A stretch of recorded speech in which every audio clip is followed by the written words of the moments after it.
There's a chart I saw recently that I can't get out of my head. A Harvard business professor and economist asked more than 5,000 Americans how they thought wealth was distributed in the United States. This is what they said they thought it was. Dividing the country into 5 rough groups of the top, bottom, and middle 3 20% groups, they asked people how they thought the wealth in this country was divided. Then he asked them what they thought was the ideal distribution.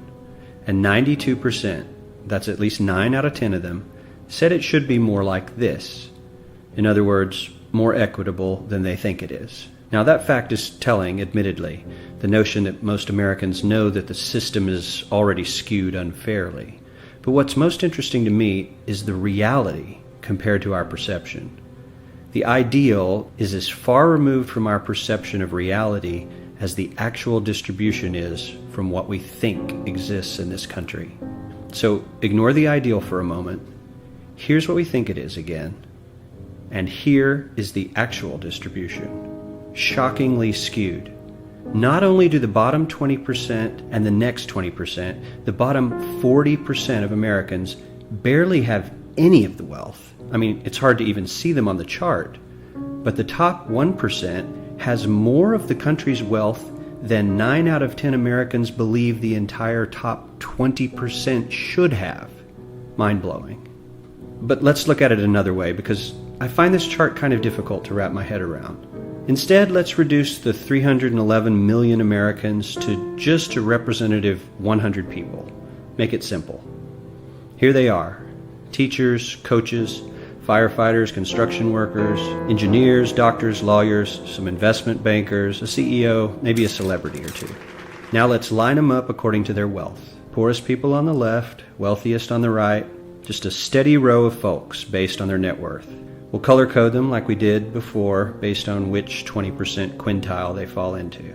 Now let's reduce the total wealth of the United States, which was roughly $54 trillion in 2009, to this symbolic pile of cash. And let's distribute it among our 100 Americans. Well, here's socialism, all the wealth of the country distributed equally.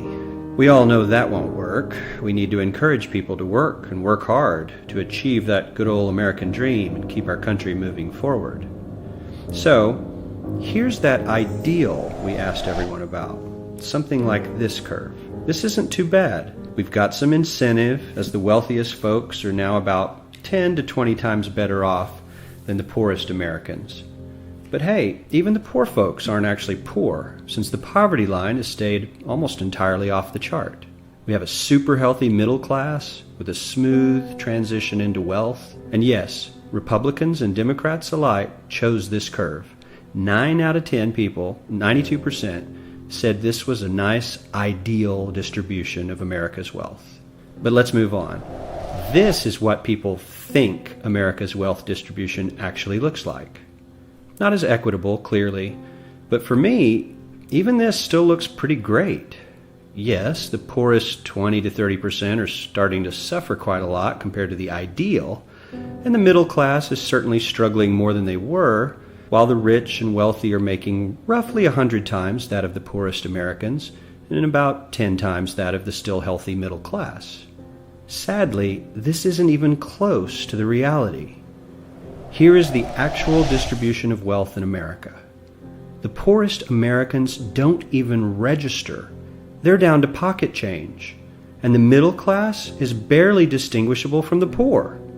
In fact, even the rich between the top 10 and 20 percentile are worse off. Only the top 10% are better off. And how much better off? So much better off that the top 2 to 5% are actually off the chart at this scale. And the top 1%, this guy, well, his stack of money stretches 10 times higher than we can show.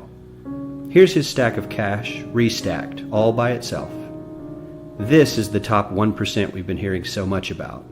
So much green in his pockets that I have to give him a whole new column of his own, because he won't fit on my chart. 1% of America has 40% of all the nation's wealth. The bottom 80%, 8 out of every 10 people, or 80 out of these 100, only has 7% between them. And this has only gotten worse in the last 20 to 30 years. While the richest 1% take home almost a quarter of the national income today, in 1976 they took home only 9%, meaning their share of income has nearly tripled in the last 30 years. The top 1% own half the country's stocks, bonds, and mutual funds. The bottom 50% of Americans own only 0.5% of these investments, which means they aren't investing. They're just scraping by. I'm sure many of these wealthy people have worked very hard for their money. But do you really believe that the CEO is working 380 times harder than his average employee? Not his lowest paid employee, not the janitor, but the average earner in his company. The average worker needs to work more than a month to earn what the CEO makes in 1 hour. We certainly don't have to go all the way to socialism to find something that is fair for hardworking Americans. We don't even have to achieve what most of us consider might be ideal. All we need to do is wake up and realize that the reality in this country is not at all what we think it is.